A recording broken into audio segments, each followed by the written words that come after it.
Hello and welcome back to the JW Thoughts channel. My name is Wally and today we are looking at the latest Watchtower. I usually upload these the day of the Watchtower comes out, but didn't have any power all day yesterday, and I'm still working on a deep dive video, which in my opinion is going to be the best video I've ever made. At least I'm putting the most effort and energy into it, so that should be coming out. I'll probably finish it up this weekend, so looking around Monday or so for that one. I know I've been kind of teasing it here for a couple of videos now, but anyway, I did want to cover what this Watchtower has to say, so let's talk about it.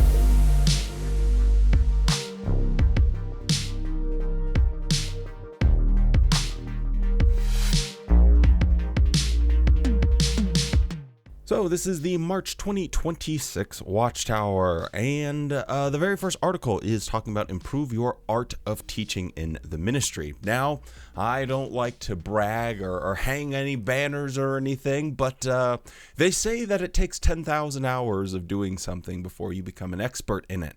And I was a pioneer for 10 years, and I reckon I have just nearly 10,000 hours spent in the preaching work. And what I can definitively say is that the best results that I ever had was when I stopped listening to what Watchtower had to say. All of the suggestions that they give you about how to become a better teacher, if you just stop applying those, you become more human. And when you become more human, you connect with people. And when you connect with people, you know, they don't look at you as someone that is in a cult knocking on their door trying to get them to join their social club. They look at you as just a person. And there's a lot more opportunity for a real, human one-on-one connection there. And I say all of that because I think it is okay, it is fairly reasonable to say that the entire idea of like what you put into the preaching work, and that maybe will help with results, it's not true. It's timing.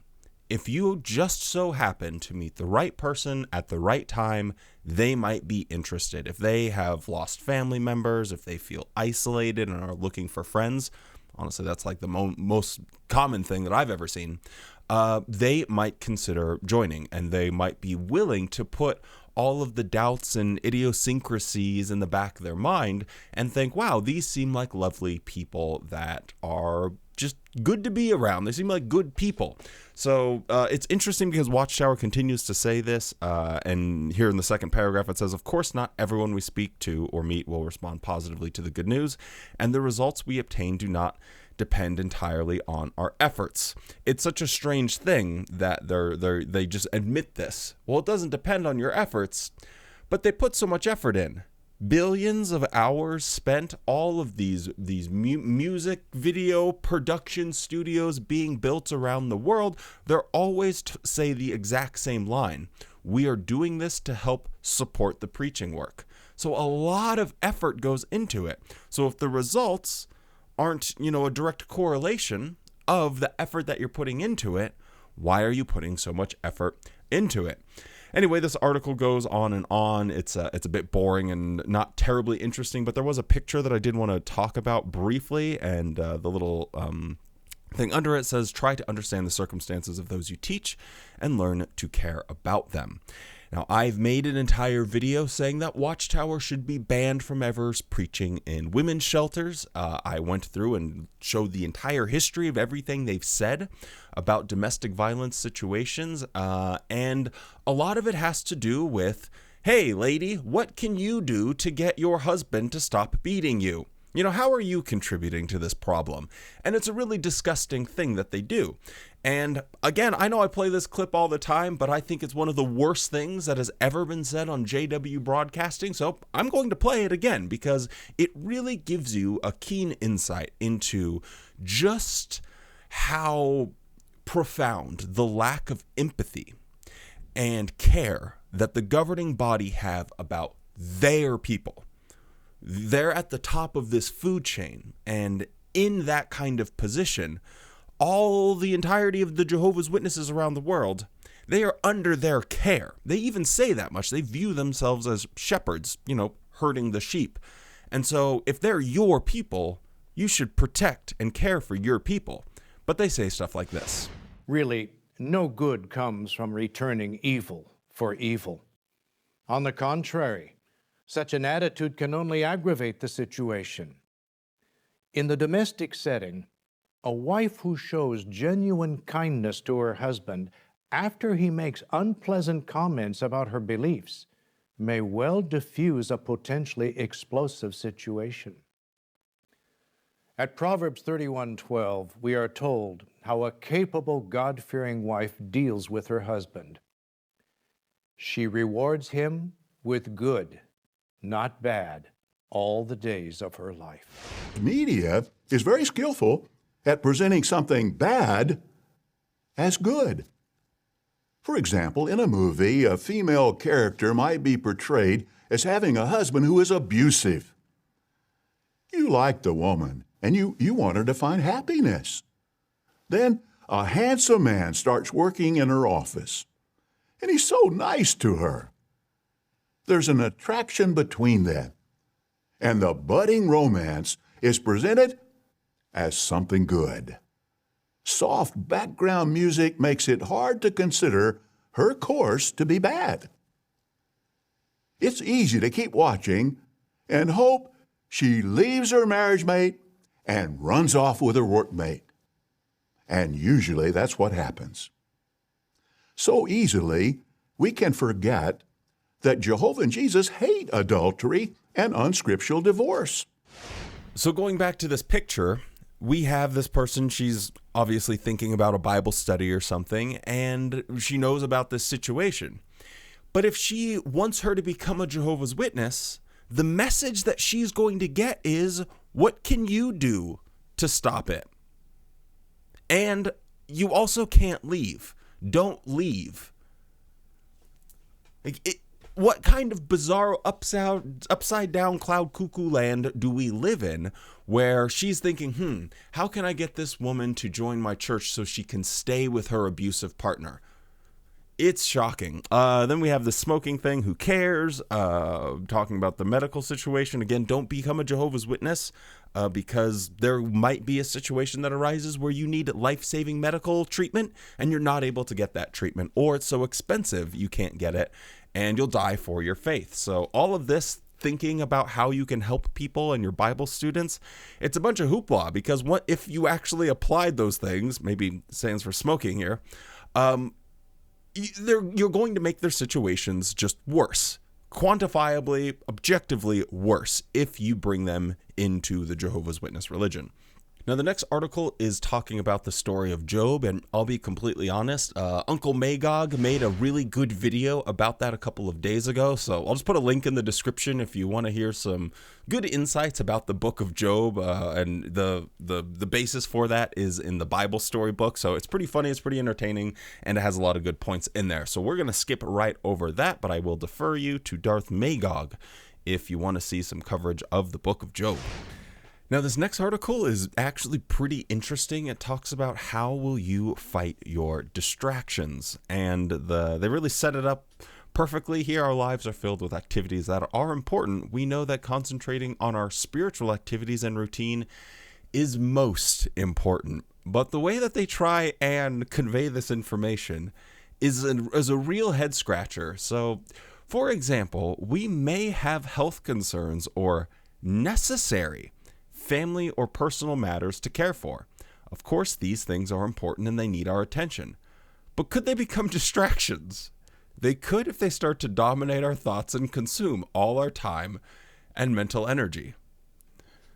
How can a necessary family or personal issue or a health issue be a distraction? Like, really get your mind around the person that's like typing this out and like, yeah, that's a really good way to put that. Oh man, you have cancer? That must be such a distraction. Oh, Crohn's disease? Ulcerative colitis? Oh, that must be such a distraction for you. It's really taken away from your... What? I've never heard a human being on planet Earth talk about a health concern or a necessary personal or family member being a distraction. Like, what is someone to make to that? It's like, wow, living your real life, your practical life, your day-to-day life, the necessary thing of like, paying insurance and going to the grocery store and making sure the kids get to school, all of that stuff. That's just the distraction from the real life that you're using, which is what? standing next to a cart, not talking to anyone. This is something I say before, but I'll just say it again for anyone that's a little bit new here.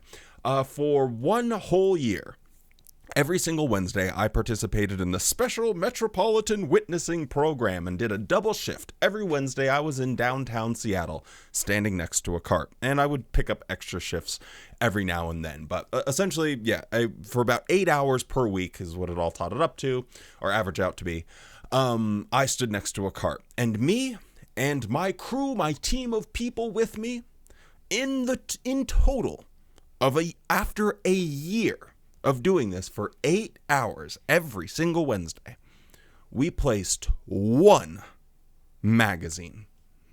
One. And I'm pretty sure that was used as toilet paper. So it accomplished nothing. One of the people it was a little bit strange, but she was insistent she wanted to drive, but then was never making it back to re-up her parking and kept getting parking tickets. So she was using the gas to drive there, paying for parking, which is like $20, $30, then getting parking tickets every other week to the tune of $70. So it's like you're spending all of this money and it's accomplishing nothing. But to the writer of this magazine, that was her real life. And if she had leukemia, that would have amounted to a distraction for her. Get your head around that. And if you do, send me an email, because I can't make heads or tails of that. In addition, many of us are personally affected by the political unrest, economic downturns, disease outbreaks, and incessant conflicts that mark this system. Yes, people are aware of that, because Watchtower, you're always and constantly reminding people of it, because your little gambit that you play is to get people paranoid that they are going to miss out on paradise, because all of the signs of the end of the world are right here. You just have to look for them. And so they want people to always be looking for these signs, so it makes them run back and think, oh, okay, the end, it's really here now. I know they've been saying that for a while, but it's really here now. It is an important aspect of being a Jehovah's Witness to get freaked out by a new president or some political upheaval and think, oh, okay, this is it. This is the time. That is a quintessential mechanic of being a Jehovah's Witness. We'll get back to that here in a second.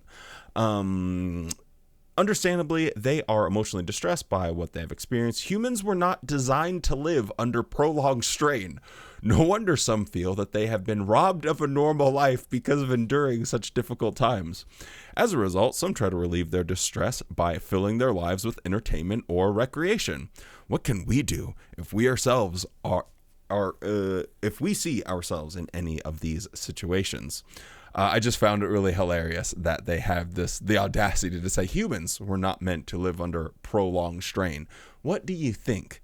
Decades, year after year after year of being a Jehovah's Witness, of getting those parking tickets, of standing next to a cart and not talking to anyone, not getting any results for the thing that you're doing, never actually seeing the accomplishment, but you're just always under the pressure.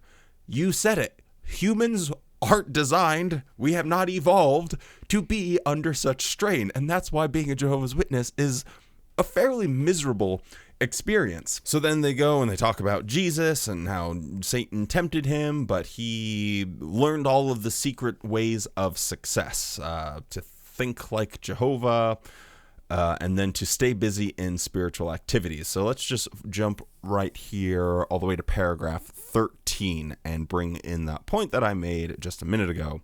We realize that the Bible is not simply recommending that we manage our time better in everyday matters. Rather, it urges us to consider carefully how we use our time before Jehovah brings an end to this wicked system. How do we make the best use of our time? If we were to spend a lot of time keeping up to date with the constant stream of bad news, we could become distracted, discouraged, and less zealous in our worship. How much better it is for us when we set limits on the amount of news we watch or read. We avoid becoming overwhelmed, and we are able to stay busy in upbuilding spiritual activities. This is one of the most annoying things that Watchtower tries to pull. And I know I've talked about it before, but I keep saying that. I'm just going to say what's on my mind. And if I've said it before, who cares?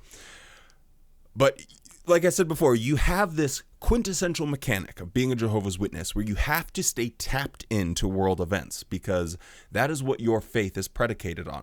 When you can look at all of the bad things happening in the world, it solidifies your faith. If everything was, good and easy and cool, it might be like, yeah, maybe the end is a little bit far away. And Watchtower has gone so far to even make that point that because things are so bad, this is a direct fulfillment, and we know where we are in the stream of times. We know that we're right around the corner from the end of the last of the last of the last of the last days.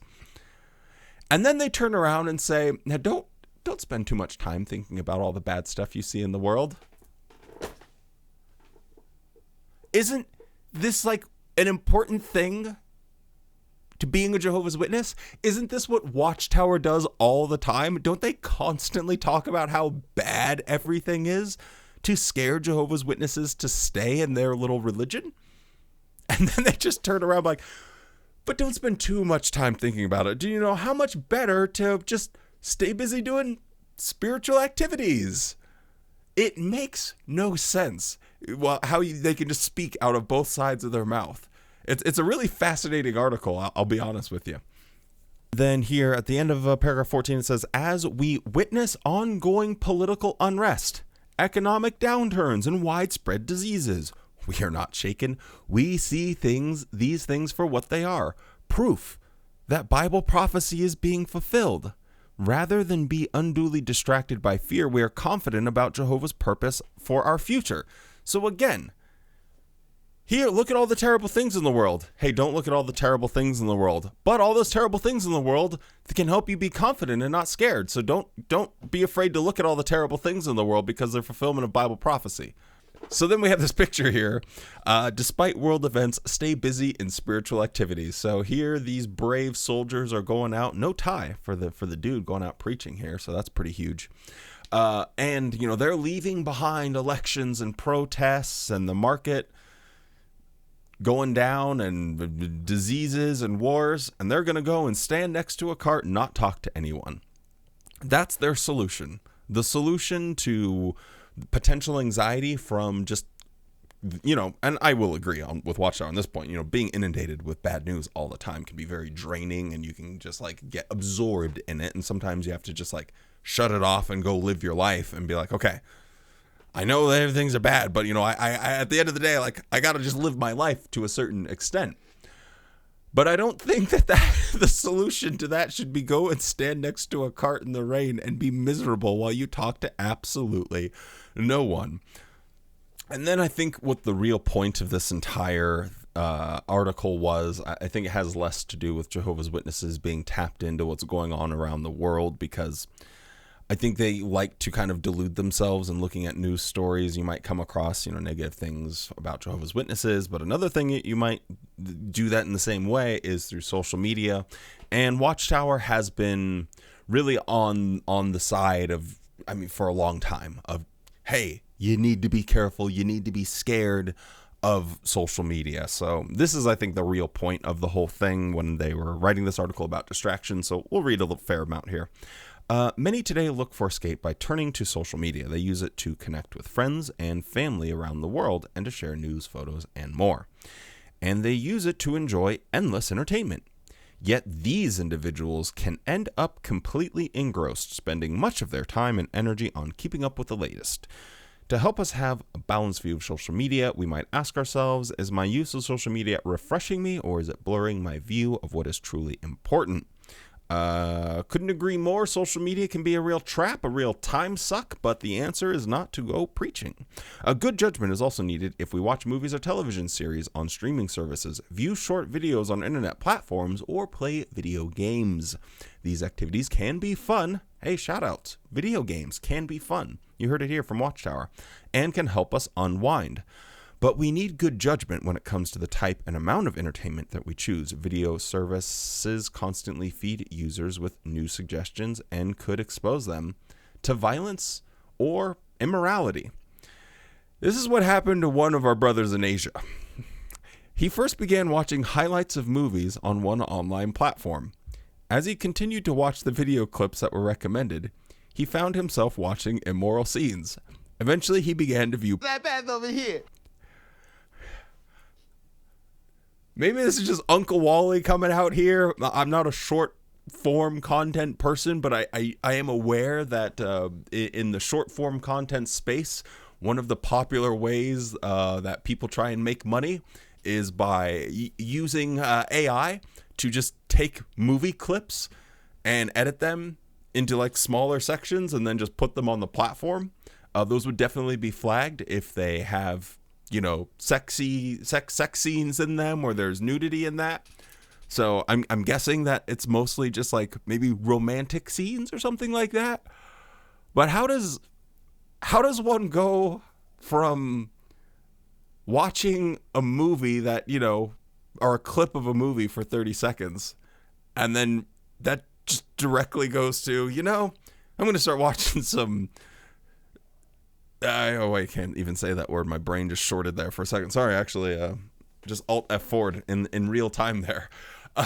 You're watching intimate scenes of adults doing some dirty, diabolical deeds. How does one go from there? Like, in my brain, it's not a straight line where you're like, oh, I'm watching some random scenes and they have men or women in it that I find attractive. And now all of a sudden I'm watching, like, that just seems strange to me. Again, maybe that's just inherent with the brain rot that you get of like constantly scrolling on short form content, and maybe your just brain turns to mush and you just think, well, that leads to that.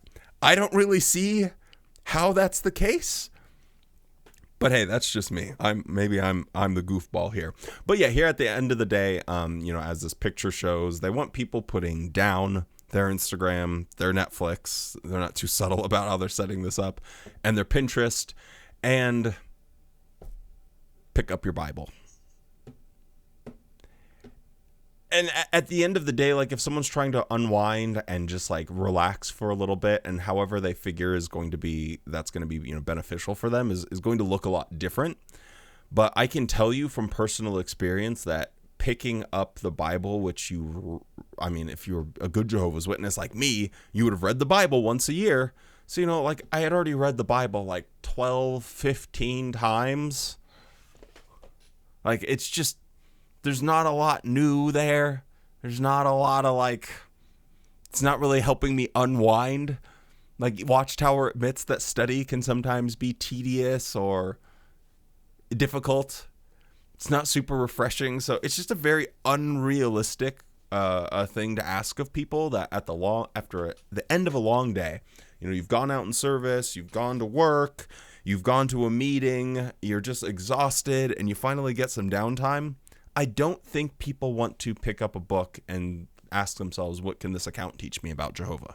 And I want to just read one more paragraph here because it has a good little story in here. Paragraph doesn't have a story. I have a story about the subject. We may also need to use good judgment when it comes to recreation and vacations. We all need to relax and take a break on occasion. It is good for us and helps us to stay healthy. But if we focus too much on recreation, we risk becoming imbalanced and taking time away from the more important things. So, comments, if you're still around watching this video, time to comment down below. Who was a go to a meeting on vacation team, and who was team anti going to a meeting on vacation?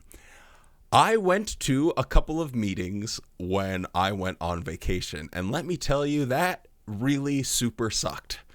It was fascinating for one interesting reason. So I went to a meeting in Europe and, you know, met some people, and they were like, oh yeah, we're going to show you around and blah, blah, blah. And, you know, we'll take you guys out and show you a good time and all that stuff. We thought, oh, okay, going to a meeting would at least help facilitate, you know, being able to hang out with people that night. So, hey, maybe we'll take a couple hours, but we'll meet some friends and we'll get to have a good time.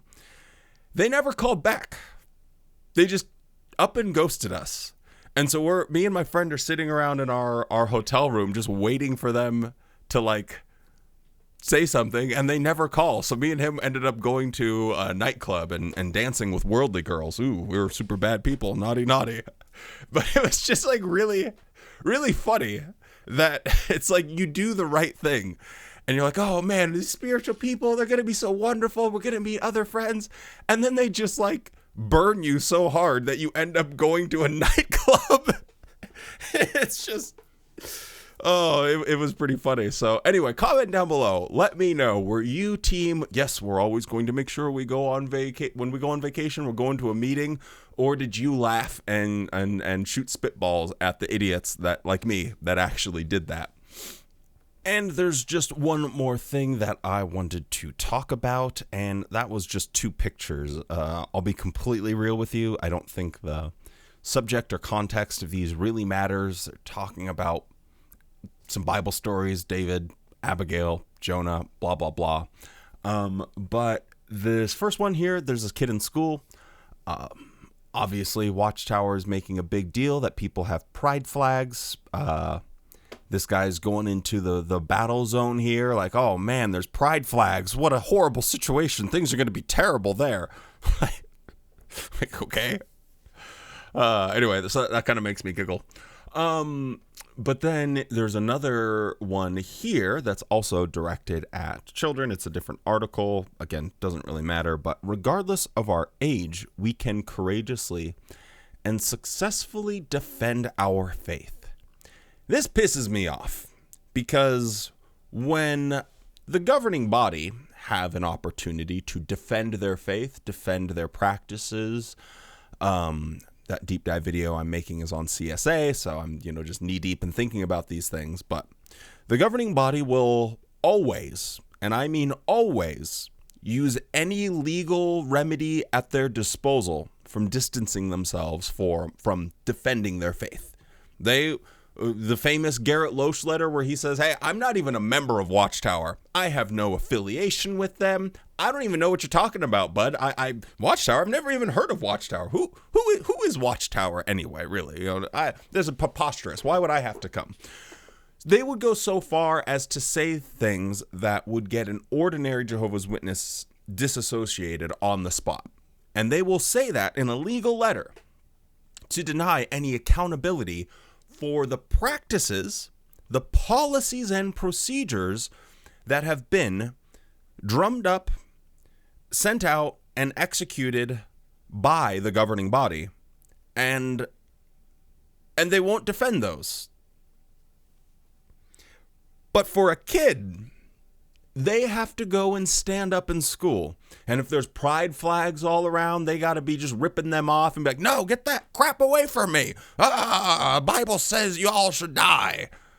And then they're having another discussion. Who knows what it's about in particular.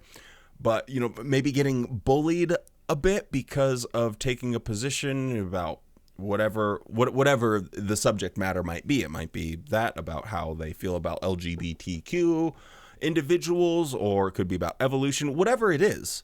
They want children to be able to stand up for their faith. Oh, part of being a Jehovah's Witness is standing up for your faith. You got to be like these people in the Bible who stood proudly. They even have another picture here showing someone that's like beaten up in prison, standing up for their faith. And yet the governing body, when they have opportunities to stand up for their faith, they don't do it.